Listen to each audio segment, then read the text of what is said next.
Yahweh, Ikaw, O Yahweh, at ika'y mabuti. at ika'y mabuti. Ang iyong pag-ibig, Ang iyong pag-ibig, laging nananatili. aawit sa sayaw, luwalhatiin, papalakpak sisigaw, dadakilain, nag-uumapaw sa piling ko. Ang kagalakan sa puso ko noon, ngayon, kailanman, Panginoon.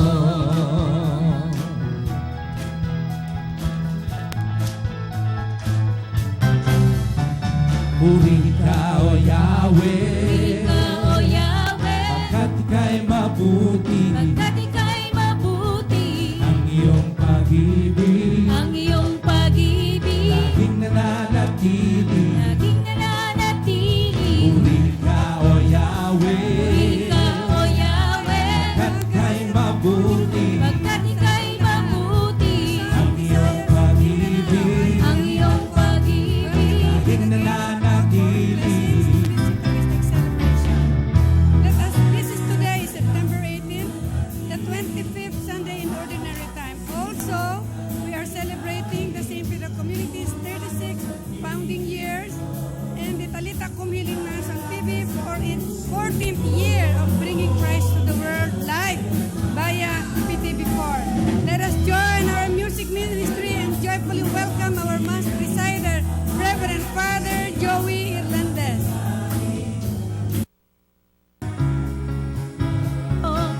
ang kagalakan sa puso ko noon, ngayon, kailanman, Panginoon.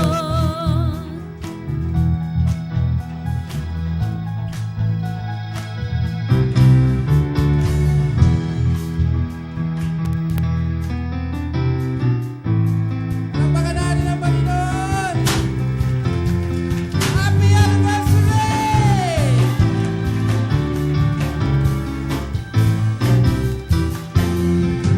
Tatakbo ngunit di mahahapo, lalakad at di mapapagod, paghihintay ng may tagumpay, pagkat pag-asa ko ay nasa iyo. Tatakbo ngunit di mahahapo, lalakad at di mapapagod, paghihintay ng may tagumpay, pagkat pag-asa ko ay nasa iyo. Tulad ng agilay, paiilan lang nang may panibagong sigla. Ako ay agilang, paiilan lang nang may panibagong sigla. Ikaw ang hangin na nagtutulak sa akin, sa ibabaw ng bagyo na nangangalit. O Diyos, purihin ka sa panibagong sigla.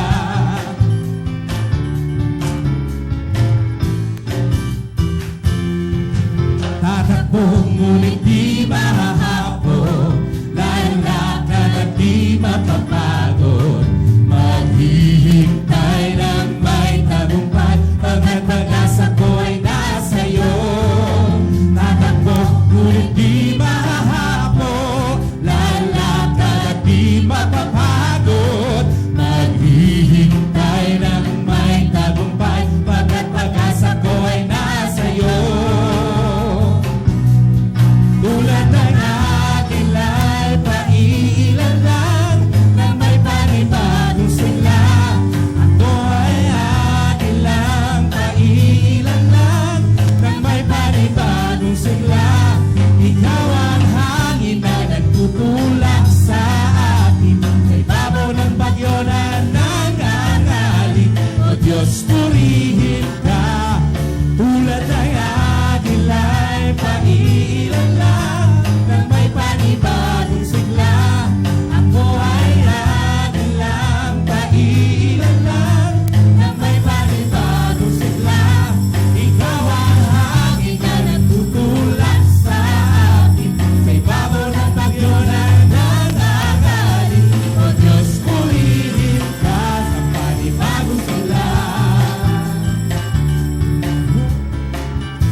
4 years. Sanay na tayong tumiti. Amen? Hallelujah, Lord God. In the name of the Father, and of the Son, and of the Holy Spirit. Amen. The grace to you and peace from God our Father and the Lord Jesus Christ. And with your spirit.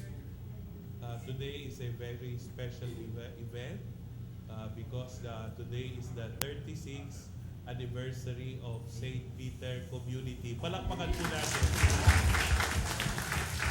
And the 14th anniversary of our Talita Kum TV Mass. Palakpakan din po natin. So an act of our gratitude for the Lord, the flowers is a symbol of the scent of holiness for all of us, will be given to our leader or elder, Sister